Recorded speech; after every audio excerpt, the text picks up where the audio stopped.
Eastern Conference Finals if you're the Oklahoma City Thunder, other than burning that tape, never watching it again, forgetting that Saturday night happened because a 42-point beatdown, the worst loss in playoff franchise history. Not too many takeaways that I'd be hanging my hat on moving forward if I'm Mark Daigneault in the Oklahoma City Thunder. He's Myron Medcalf. I'm Courtney Cronin. This is Unsportsmanlike on ESPN Radio and ESPN2. Unsportsmanlike brought to you by 5 Hour Energy, introducing spicy Cinco de Mango, sweet, spicy, and a tad unhinged. It's a spicy chill flavor followed by a sweet mango flavor. Yes, a spicy energy shot. I might be trying one of those this morning. Only available at 5hourenergy.com for a limited time or while supplies last. Like, was that what Anthony Edwards had before Game 3?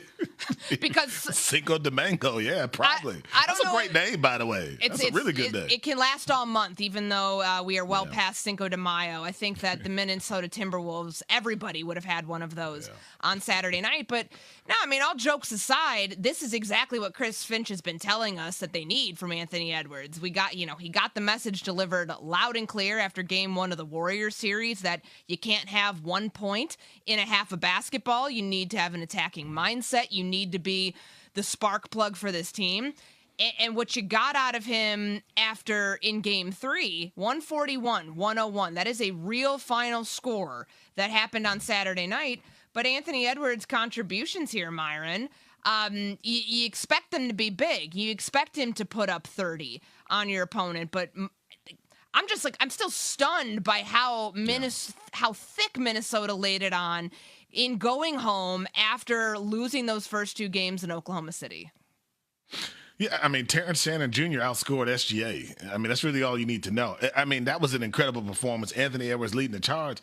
And my thought, Courtney, coming to the series was Anthony Edwards is going to have to be the best player on the court. Even though Oklahoma City has the MVP, Anthony Edwards, I thought, had to be the man, had to be the dude that everyone could say, okay, he is certainly on that level in order for the Timberwolves to have a shot. And he came out, to your point, and led this team in what might have been the greatest Timberwolves playoff performance ever. 72 points in the first half, franchise record. They did it, and they did it big. But now comes the next question.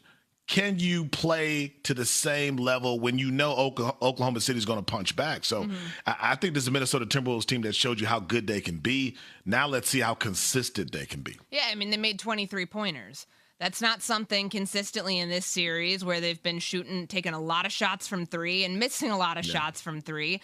When you connect on those, you're going obviously the obvious thing there is that, you're going to have a little bit more success than you did in Game 1 when you're 15 of 51. That's not basketball, but it's where those contributions are coming from. They had 7 players make multiple three-pointers, the most in a playoff game for them. And you saw where it started. It started with Anthony Edwards. And I'm curious here. I want to hear from Anthony Edwards after the game on Saturday, the specific adjustments in relation to that, and maybe some elsewhere that helped the Timberwolves pull out a 42-point victory. The adjustments is really not the biggest thing. It's about just bringing energy with a team like this. OKC play with a ton of energy, no matter what. First through the fourth quarter. So I'm just trying to exceed their energy or match it at least. That was the most important thing today, and I think we did that. Did you feel you had great energy today? Yeah, I think so.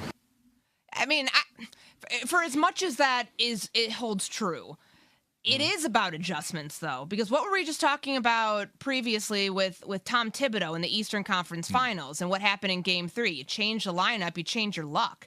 You defer to guys further down the bench, you get contributions in the fourth quarter, you close out a team on the road. Minnesota did it in their own building on Saturday, but sometimes I think Chris Finch forgets that Terrence Shannon Jr. is on this team and on this roster because they are a deep team. They're probably, of the teams that are left in the postseason between the four.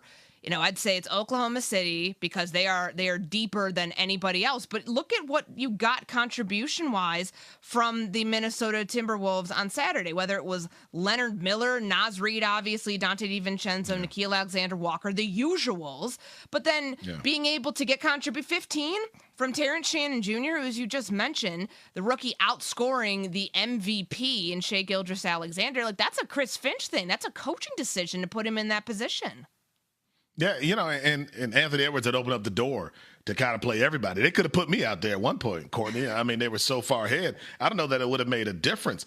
But I think that the biggest adjustment that they made, as much as we're talking about the energy they had on offense, because that was sort of the driving force, it was the defensive energy. Like, if you watch the game, Oklahoma City had nothing in transition.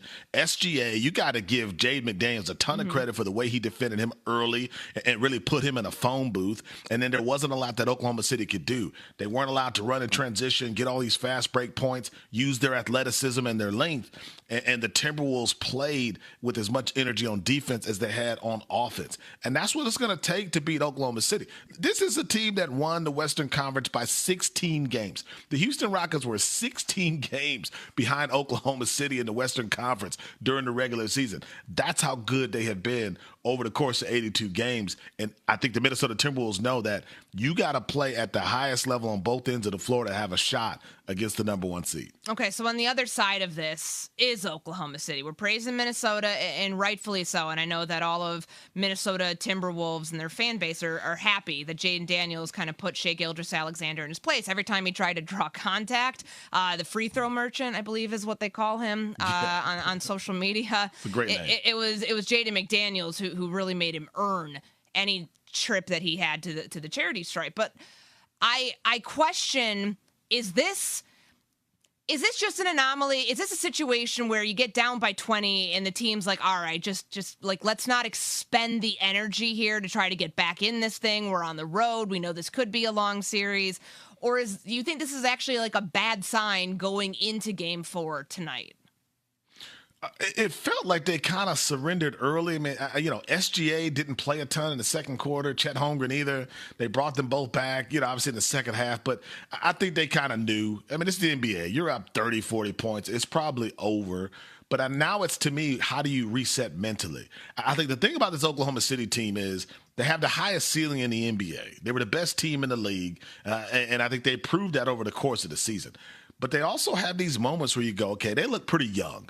Maybe they're a little overconfident. We saw that against Denver in multiple games. We saw a game against Memphis where Memphis had no business being that close to Oklahoma City and had a big lead against them. So I think they have these moments where they take these commercial breaks in the middle of games, and that'll cost you a series. So I think they've got to figure out, okay, how do we make sure that doesn't happen again? But I think tonight could be completely different. I don't know what you learned from Game 3, but Minnesota has to play with the same intensity to have a shot tonight. Yeah, I mean, Shai played 28 minutes on. They emptied the bench. They emptied everybody onto the floor to be able to. Once you start waving that white flag, and they waved it early, that was a blowout at halftime. And to watch like how they respond tonight, I think will tell you what we're looking at with this series, whether it goes 6 or whether this ends up being a series that stands the entire 7 games that are allotted here.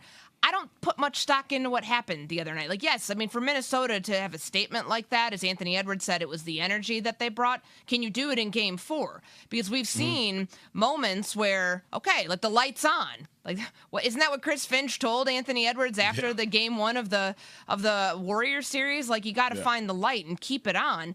Like, do you do that again? Like, are they capable of doing that? Sure. But I don't think they're going to get the same sort of, now it being a 2-1 series, I don't think you're getting that same sort of, mindset from the Oklahoma City Thunder. Like, you can have about one of those games in the playoffs when you pull your starters where it's, a 20-point, then 30-point, then 42-point game. You realize that you have no business trying to get back in that. I think they'll be fine. But, was it jarring? Yes. Is it alarming? Probably not. They still are the best team in the Western Conference with the best record in the MVP. I think you'll see a much closer game than that in Game 4, and you can hear that coverage. You can see the game on ESPN. You can hear it on ESPN Radio tonight. Coverage beginning 8 p.m. Eastern Time on ESPN Radio and the ESPN app. Courtney Cronin, Myron Medcalf with you here on Unsportsmanlike.